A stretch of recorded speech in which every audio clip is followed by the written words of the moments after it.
Exposing the false preacher. The gospel of greed. In today's world, many who call themselves men of God are not shepherds of souls, but CEOs of religious empires. Their message is not salvation, it is salesmanship. They trade in fear, promise breakthrough for a fee, and equate holiness with wealth. The pulpit has become their stage, the Bible their prop, and the people their marketplace. They do not preach sacrifice, they preach luxury. They do not carry the cross, they display car keys. They do not serve God, they use his name as a brand. Their mission is not to lead people to truth, but to keep them dependent, obedient, and financially drained. They sell hope the way empires sell dreams, wrapped in gold, powered by manipulation. This is not gospel. This is a performance, a transaction, a deception, and it must be exposed. Carl Lentz, the pastor who mistook the spotlight for the savior. In the heart of New York City, where ambition hums through the streets and image is everything, a new kind of church rose from the noise, Hillsong NYC. There were no wooden pews, no stained hymnals, no organ echoing through dusty rafters. Instead, flashing lights, pounding drums and fog machines turned worship into a show. The air vibrated with energy, and in the middle of that glow stood one man, Carl Lentz. He didn't look like a pastor. He looked like a celebrity. Leather jackets, designer sneakers, tattoos, perfectly tousled hair. His voice carried the rhythm of a motivational speaker and the ease of someone who'd grown up under a spotlight. To his generation, he was something revolutionary, a preacher who made Jesus sound cool. He preached about grace with swagger, about purity with passion, about family with conviction, and when he spoke, people listened. His church became a cultural phenomenon, a sanctuary for the famous and the restless. Justin Bieber was baptized in his bathtub. NBA stars sat in his front row. Social media turned his every sermon into a viral quote. The media called him the rock star pastor. But every spotlight casts a shadow. Behind the stage lights and applause, something darker was growing. The image he had built, stylish, righteous, untouchable, began to crack under its own weight. In late 2020, Hillsong released a brief, cold statement. Carl Lentz has been terminated due to moral failings. The words exploded across screens. No details, just a fall from grace. But the truth, as it often does, refused to stay buried. Carl Lentz, the pastor who preached purity and family, had been unfaithful to his wife. At first, the story felt unbelievable. The man who had stood before thousands, speaking about resisting temptation and protecting one's marriage, was now caught in the very sin he condemned. But then the evidence came. Text messages, photos, paparazzi shots, and the illusion collapsed. The woman at the centre of the affair, Ranin Karim, spoke publicly. She said he had introduced himself as a sports agent, not a pastor. She said he charmed her, manipulated her, and lied to her, torn between guilt and ego, trapped in the very fame he had always claimed to despise. When she discovered who he really was, the beloved pastor of Hillsong NYC, she realized she wasn't dealing with a man of faith, but a man addicted to attention. The double life was over, and it unraveled fast. Hillsong's leadership tried to contain the disaster, issuing polished statements about accountability and forgiveness, but no press release could save them from the tidal wave of disillusionment. Hillsong had become a global empire, its music sung in stadiums, its brand spread across continents. And yet, in the middle of it all, its most visible figure had turned the pulpit into a mirror for vanity. Then came the Netflix docuseries, Hillsong, a megachurch exposed. The cameras zoomed in on the wreckage. Former members described a culture obsessed with image, where perfection was demanded, questions were silenced, and loyalty was currency. Carl Lentz, they said, wasn't the disease. He was the symptom. As one former staffer put it, Hillsong didn't create Carl. Carl was exactly what Hillsong wanted, shiny, marketable, and dangerous. For years, Lentz had used his platform to promote faith, but also himself. His Instagram feed blurred the line between ministry and celebrity branding. Every sermon was filmed like a music video, every photo carefully posed. The church became less about salvation and more about stage presence. And when fame becomes the foundation, truth can't survive the weight. Lentz eventually confessed. He posted on Instagram, "I was unfaithful to my wife and I need to step away from ministry. I'm deeply sorry." But the apology came too late. For his wife, Laura, the humiliation was public.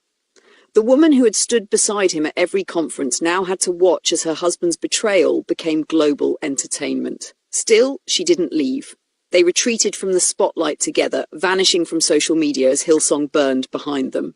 Inside the church, the shockwaves were brutal. Attendance plummeted, staff resigned, members walked away disillusioned, unsure whom to trust.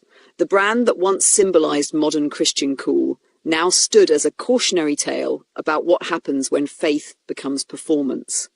Carl Lentz had once baptized pop stars and preached about humility.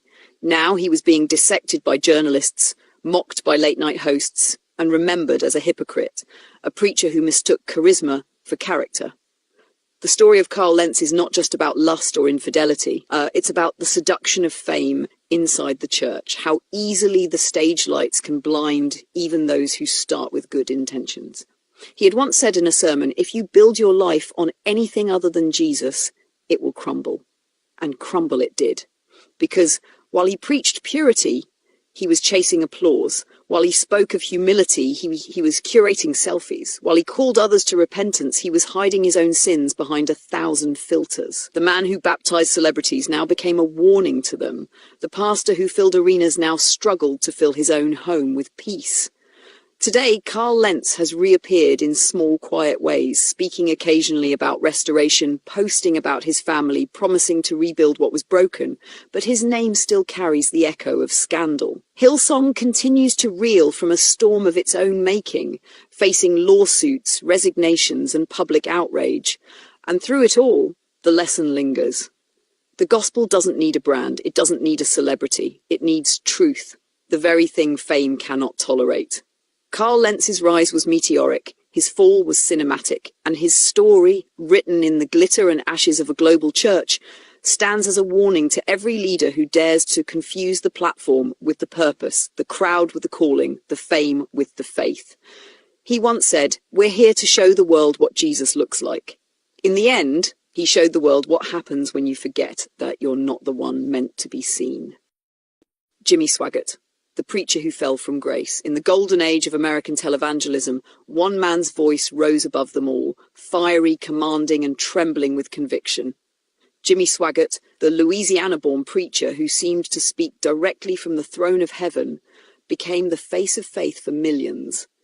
He was a man who could fill stadiums and living rooms alike. His sermons were emotional battles between sin and salvation. His eyes burned with tears when he spoke about repentance. His gospel music swept across the airwaves, piano keys pounding, choirs rising, and the preacher's voice thundering like a storm. By the 1980s, Jimmy Swaggart was not just a pastor. He was a phenomenon.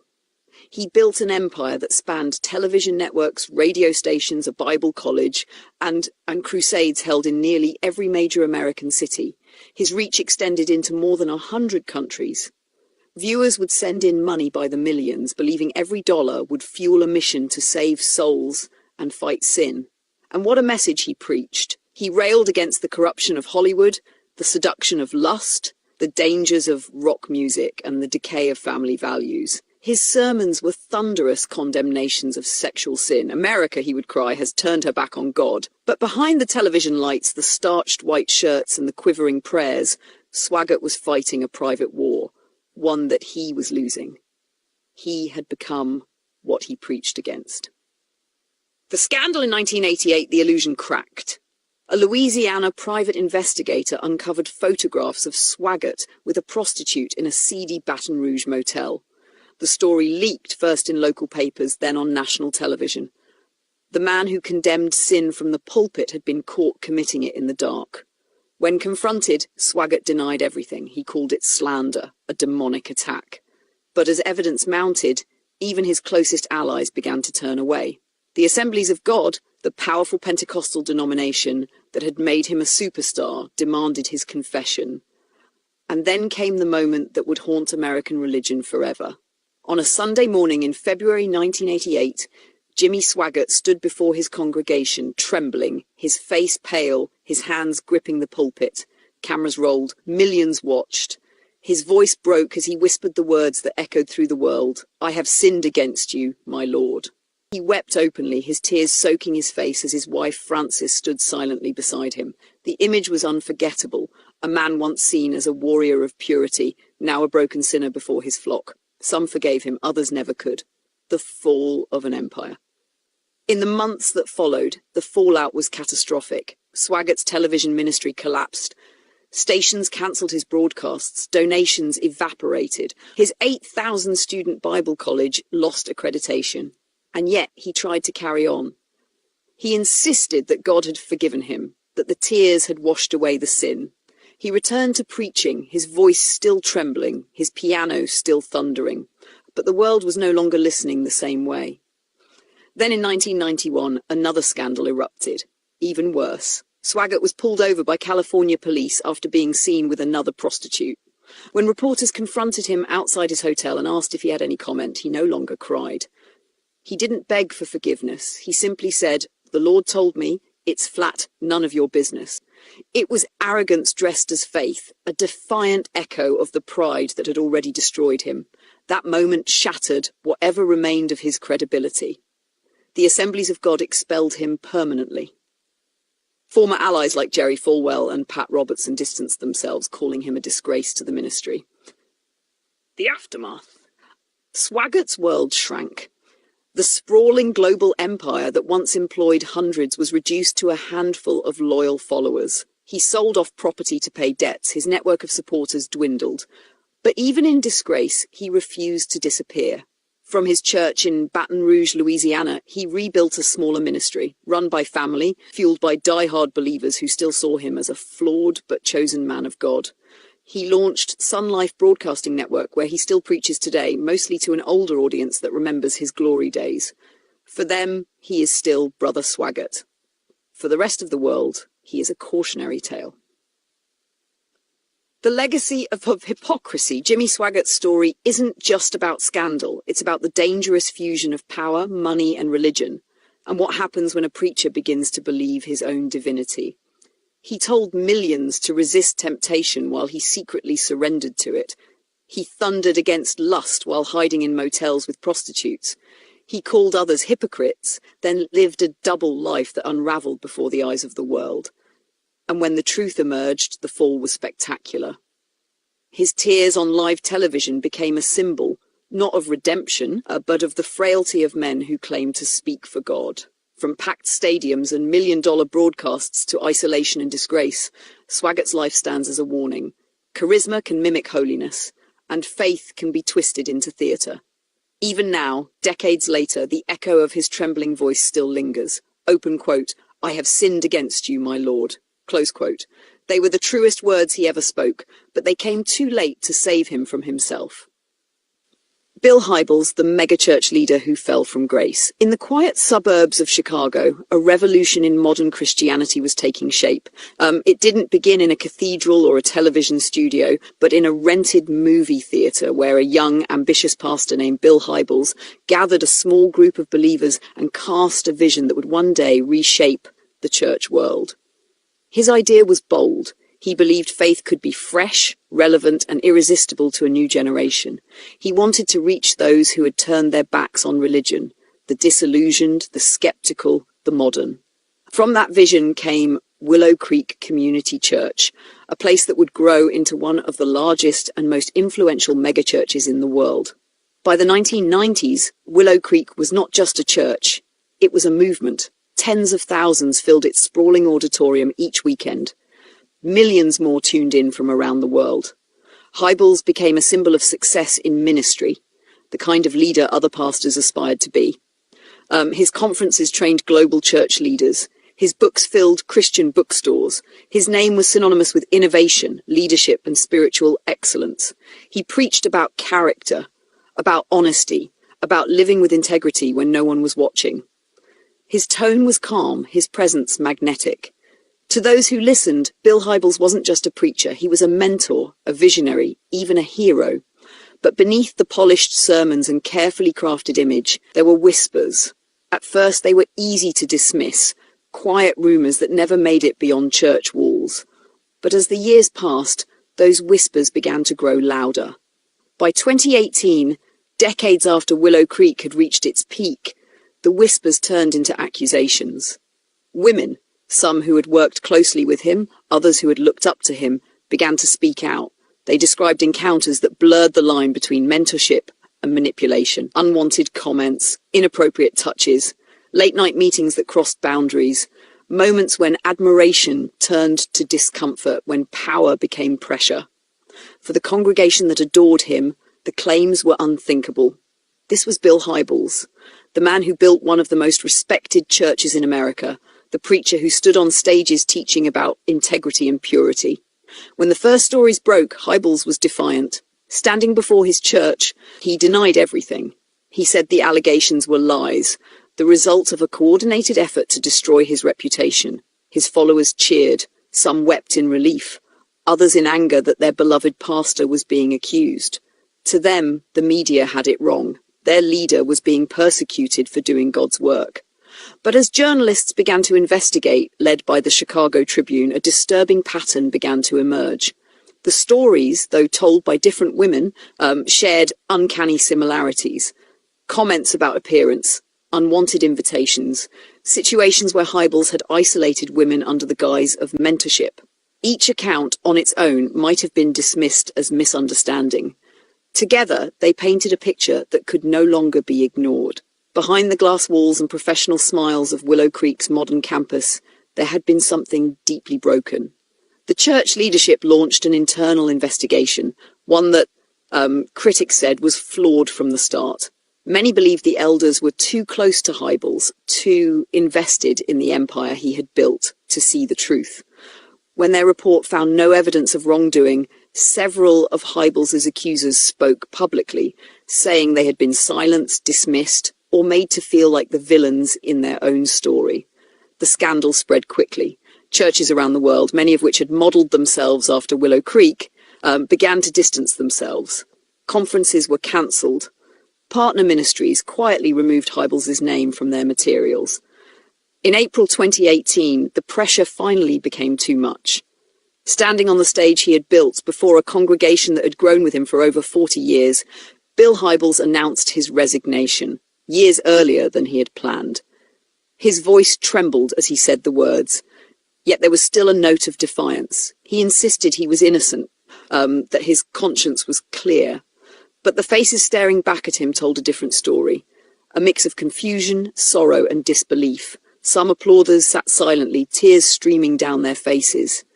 It was the end of an era. His resignation, however, did not calm the storm. It only made it worse. In the weeks that followed, more leaders at Willow Creek stepped down. Elders admitted they had mishandled the situation. The church's carefully constructed reputation, built on decades of trust, innovation, and influence, began to crumble. Attendance dropped, donations fell. The community that had once stood united under Hybels' vision now fractured under the weight of betrayal. The irony was almost biblical. The man who had preached accountability and servant leadership had fallen because of the very things he claimed to stand against. He had urged others to guard their hearts, yet had not guarded his own. To this day, Hybels denies the most serious accusations. He has not faced criminal charges. But in the court of public opinion, the damage is done. He lives in quiet seclusion now, away from the spotlight that once adored him. Willow Creek still stands, but it is a shadow of what it once was. New leaders have taken the stage and the church has tried to heal, but the wounds remain deep. For many believers, the story of Bill Hybels is not just the story of one man's downfall. It is a mirror reflecting a painful truth about modern religion. Charisma can hide corruption, and success can conceal sin. Hybels once stood before thousands preaching about honesty, discipline, and humility. Now his legacy serves as a warning, a reminder that no matter how large the church or how powerful the preacher, no one stands above accountability. In the end, his fall was not just a personal tragedy, it was communal. An entire generation of Christians who once looked to Willow Creek for inspiration now look at it with sorrow, proof that even the brightest lights can cast the darkest shadows. The man who taught others how to lead with integrity lost his own. The visionary who built one of the greatest churches in America saw it shaken to its core. Bill Hybels' story began as a triumph of faith and innovation, but it ended as a parable about pride, secrecy, and the danger of forgetting that even the most powerful pastors are still just men. James MacDonald, the pastor who preached generosity but lived in excess. In the late 1980s, when the suburban skyline of Chicago still glowed with quiet ambition, a young, confident preacher named James MacDonald started a small church with a few dozen folding chairs, a borrowed sound system, and a burning vision. He called it Harvest Bible Chapel. The mission was simple: teach the Bible with boldness. No gimmicks, no compromise, just truth. People came, first by the dozens, then by the hundreds. They came to hear this tall, booming-voiced preacher who spoke with fire in his chest and authority in his eyes. He wasn't soft or sentimental. He was fierce, the kind of pastor who could shout conviction into a man's bones. By the late 1990s, Harvest Bible Chapel had become more than a church. It was a movement. Thousands filled the sanctuary each weekend. The music thundered, lights blazed, and MacDonald's voice echoed through the speakers, commanding, emotional, unforgettable. His sermons were carried on radio networks, televised across the country, and shared online to millions. To many, he wasn't just a preacher. He was a prophet for the modern age, the man who made faith feel alive again. He preached about courage, sacrifice, obedience. He demanded generosity from his followers, urging them to give until it hurt, to pour out their resources for the work of God, and they did. They gave by the millions. Families cut back on vacations to fund new campuses. College students emptied savings accounts to support missions. Every dollar, they were told, was seed sown for eternity. But as the church's reach expanded, new buildings, bigger productions, global conferences, another side of James MacDonald began to emerge. Behind closed doors, his temper was legendary. Staff described meetings that ended with shouting, slammed doors, and threats. Those who disagreed with him were branded rebellious. Those who questioned him were called divisive. He built not just a church, but a kingdom of fear. Some who tried to leave found themselves shunned or publicly humiliated. Others stayed silent, afraid that speaking out against the man of God would mean spiritual ruin. And all the while, MacDonald's image grew. He was featured in magazines, headlined conferences, and launched a global teaching ministry. He was the pastor other pastors wanted to be. But under the polished surface of sermons and soundtracks, something was wrong. Whispers began to circulate, whispers about money, about how Harvest's multi-million-dollar budget seemed to vanish into things that had nothing to do with ministry, about luxury vehicles, expensive hunting trips and private jets, about a preacher who talked about sacrifice from a stage built on donor debt. Reports surfaced that the church had taken on massive loans while still urging members to give more, always more. In public, MacDonald thundered about humility and holiness, but in private, insiders described extravagance, entitlement, and anger. Sacrifice for God, he'd say.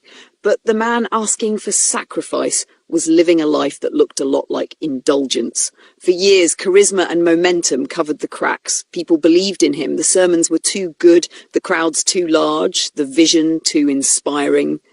No one wanted to believe it was all rotting beneath the surface until 2018. That's when the walls began to shake. Former elders and staff began speaking publicly. Investigative reporters dug deep into finances.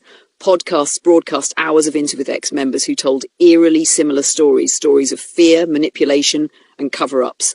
The image of James MacDonald, bold preacher of truth, began to crumble. He wasn't the fearless shepherd anymore. He was a man surrounded by accusations of bullying, intimidation, and financial abuse. At first, he denied it all. He said he was misunderstood, that Satan was attacking his ministry. But the evidence kept piling up. Recorded conversations, leaked emails, testimonies from those who had once called him friend. By early 2019, Harvest Bible Chapel's elders had no choice. They released a statement that shook the evangelical world. James MacDonald was fired. After more than 3 decades of preaching, leading, and ruling his empire, it was over. The news spread like wildfire. Christian networks, radio hosts, bloggers, everyone had something to say. The pastor who had built one of America's biggest megachurches was out, accused of using God's money to build his own comfort. Inside Harvest, the reaction was chaos. Some cried openly, some refused to believe it. Others felt betrayed, angry that their offerings and loyalty had helped fuel a system that now looked corrupt. Attendance plummeted. Donations dropped. Entire ministries collapsed. MacDonald tried to fight back, giving interviews and claiming he'd been wronged. He hinted at comebacks, launched short-lived projects, and talked about forgiveness. But the tide had turned. Even those who once defended him began to see the pattern, the arrogance, the temper, the greed. And yet, the tragedy wasn't just his fall. It was the wreckage left behind. Hundreds of people who once called Harvest home walked away from church altogether, disillusioned. For them, the man who had claimed to speak for God had proven that charisma without character is a weapon. The church that once echoed with songs of victory was now filled with silence, repentance, and grief. Today, James MacDonald lives mostly out of the spotlight. He still claims his innocence. But wherever his name appears, controversy follows. The megachurch he built is still standing, smaller, quieter, humbled. Its leaders speak more about accountability now, about transparency, about how easily trust can be destroyed. MacDonald's story is not just about hypocrisy. It's about how spiritual authority, when unchallenged, can become spiritual tyranny. He preached generosity, but lived in excess. He demanded sacrifice, but built comfort. He spoke of humility, but wielded pride like a crown. And in the end, the same pulpit that elevated him became the place of his undoing. Because when a preacher's life and his message no longer align, the truth always finds its way to the surface, no matter how loud the sermons, no matter how bright the lights. James MacDonald once stood on stage calling people to surrender everything for God. Today, his story stands as a warning that no amount of passion or polish can save a ministry built on power instead of purity, and that the higher a man climbs without humility, the harder the fall when the truth finally comes to light.